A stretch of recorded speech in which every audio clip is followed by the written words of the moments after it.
Friends, I am Dr. Daniel, HOD of Zoology, JKS College, Guntur.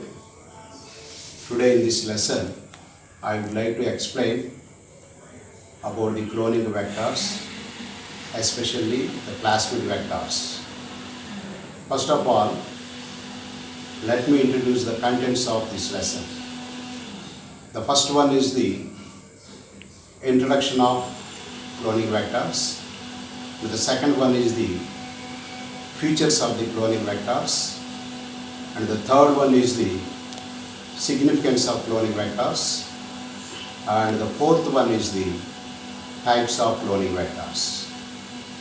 In the types of cloning vectors, briefly I would like to explain about the plasmid vectors, taking an example, that is the PBR 322.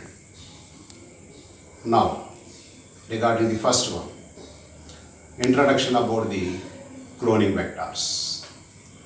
Cloning vector is a small piece of DNA taken from a virus, a plasmid, or the cell of a higher organism that can be stably maintained in a host organism into which a foreign DNA fragment can be inserted for cloning purpose.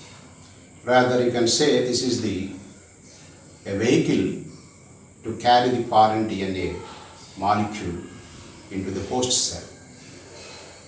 A vector or the cloning vector, therefore, contains features that allow for the convenient insertion or removal of a DNA fragment into or from the vector. Now, the second one. What are the features of the cloning vectors? You can see in the slide the diagrammatic representation of a cloning vector. It must possess certain minimum qualifications to be an efficient agent for the transfer, maintenance, and amplification of the foreign DNA. Any commonly used cloning vector in molecular biology have the following features for their active function. Number one, cloning sites. These are the sites present in the cloning vector. That means they are nothing but the regions of a cloning vector. So a cloning vector should have one or more restriction sites into which the recombinant DNA can be inserted. There may be multiple cloning sites, MCS, what you call MCS, or they are also called polylinkers. These restriction sites are first cleaved by the tools of the genetic engineering. They are called restriction enzymes, or REs. And the second important region of feature of the cloning vector is origin of replication. It is a very important region for cloning vector because in this region the replication of the vector takes place when it is inserted into the host cell. And the third region or feature is selectable markers.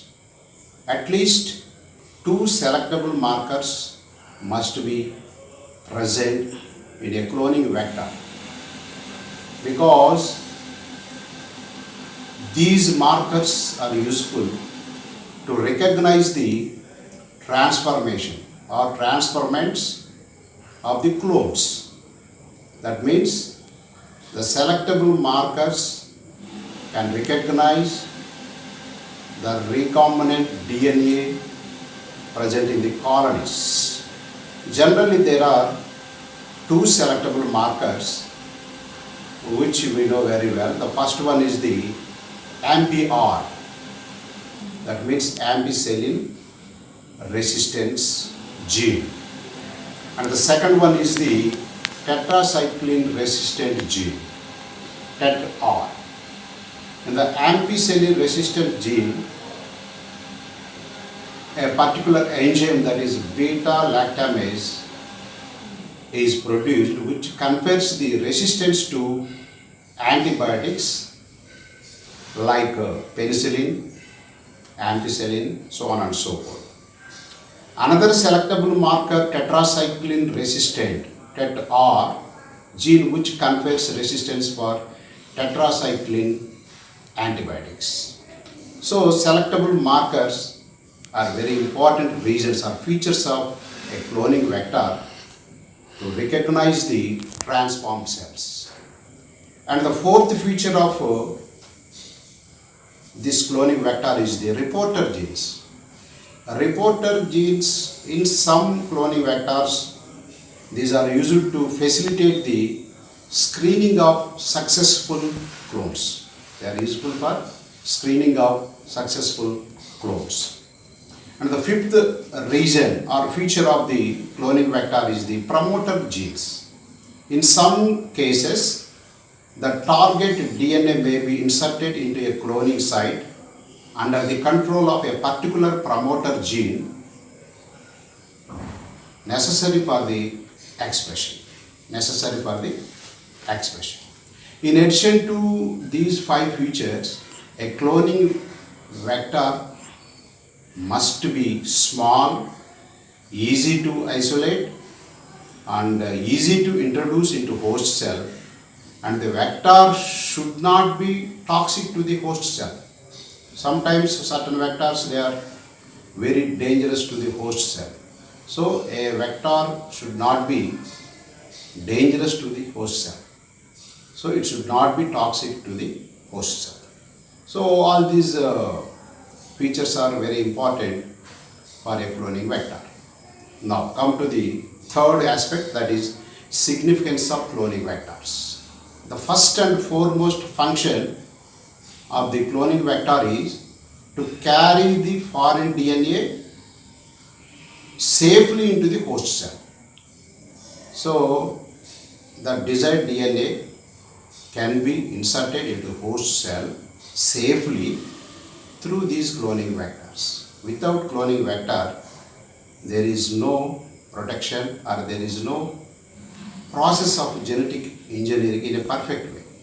So these cloning vectors are very important for safe mode of insertion.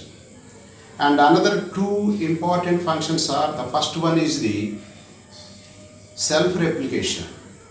So the vector itself has to replicate in the host cell. At the same time, it has to be useful to multiply the foreign DNA. That means the multiplication of foreign DNA can also be done because of this cloning vector. So these 3 important functions are very effective for the genetic engineering or gene cloning. Now the fourth one, types of cloning vectors.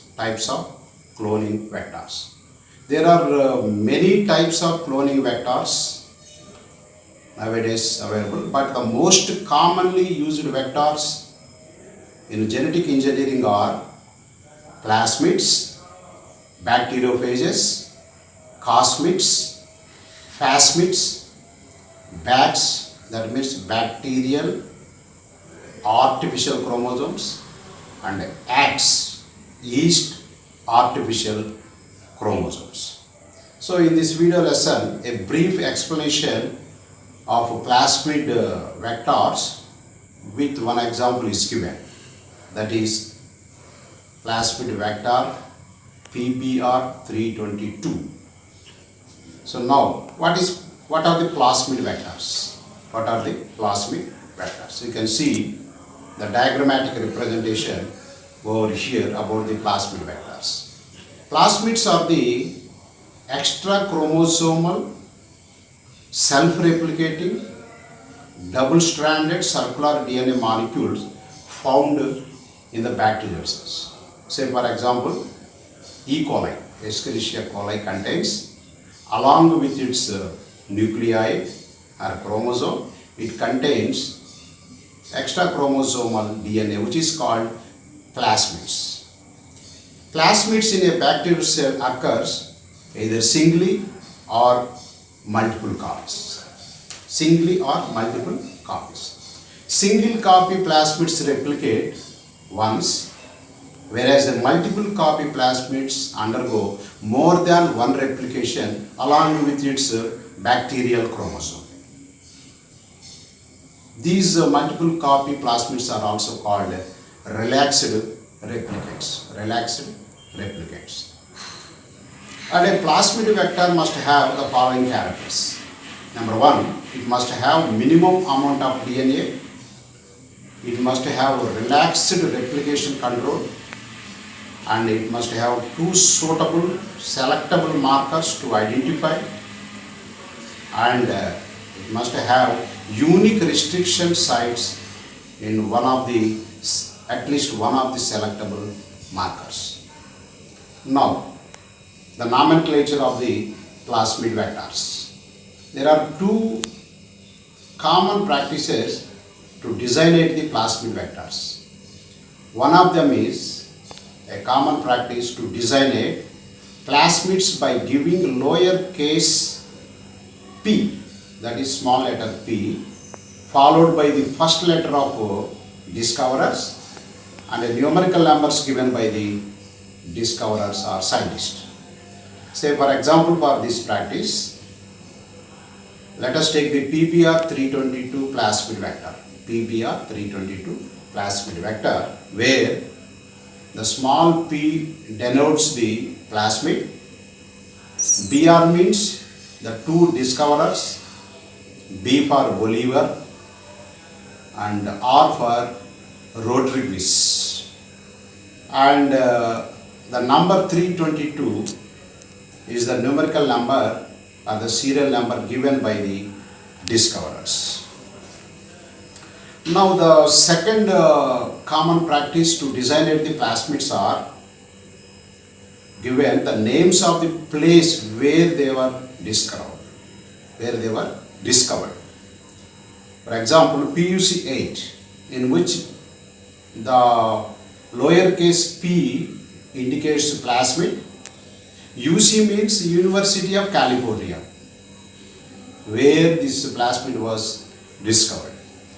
And the numerical number 8 means it is the serial number given by the scientist. So like this, the plasmids are designated, or the nomenclature has been given accordingly.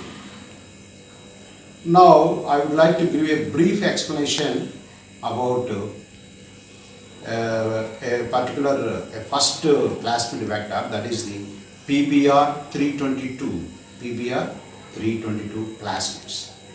About this plasmid vector, it is a reconstructed plasmid. First of all, first point is it is a reconstructed plasmid, that is artificially created plasmid. And the second one, it is the first widely used plasmid having 4361 to 4363 base pairs with a molecular weight of 4.4 kilobytes. And this plasmid vector shows moderate copy number, that is 5 to 15 copies per cell. 5 to 15 copies per cell in the replication process. And as far as this plasmid structure is concerned, it contains the following regions. Number one, origin of replication. You can see the diagrammatic representation in the slide. There are at least 3 regions you can identify in this slide. Number one, origin of replication, ORI. It is the region for replication of plasmid inside the host. It is the reason for replication of plasmid inside the host. That means that plasmid itself can replicate in this region only. And the second one is 2 selectable markers. As I explained in the cloning vectors, these 2 selectable markers are also present in this PBr322 plasmid. One is ampicillin resistant gene, AMP-R. This gene codes for beta lactamase, which confers the resistance to antibiotic ampicillin, which means when the plasmid grow in the media containing ampicillin, it will be resistant to it. So that is about the AMP-R, ampicillin resistant gene. And another selectable marker is tetracycline R. That is TET-R, it codes for the gene tetracycline resistant protein. So these are the two important sites, and along with these two, there is another region in the PBR322 plasmid vector, that is unique restriction sites. Unique restriction sites. There are about 12 restriction sites for restriction enzymes.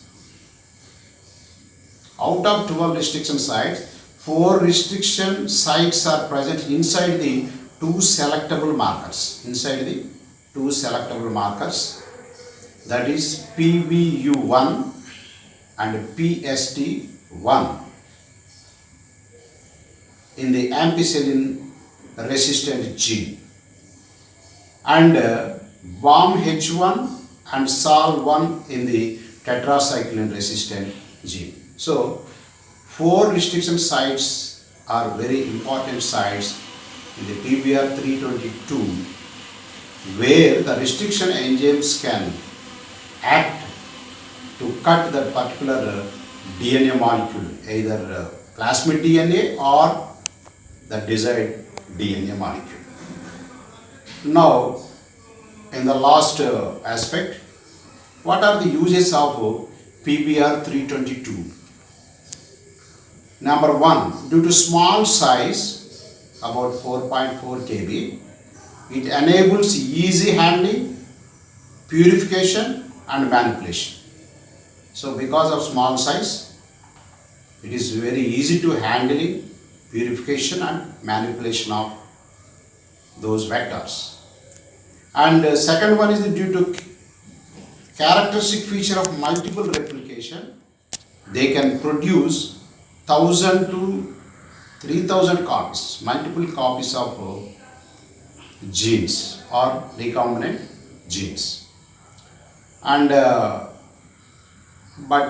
last but not least, 2 selectable markers like AMP-R and TET-R permit easy selection of recombinant DNA from transformed colonies of bacterial cells. That means we have to know whether they are transformed or not, whether the DNA is recombinant or not.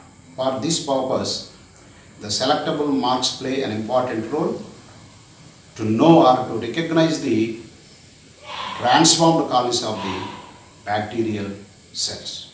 So with this, I conclude about this topic, and in the next episode, I will continue with the plasmid vectors and other types of plasmid vectors. Thank you.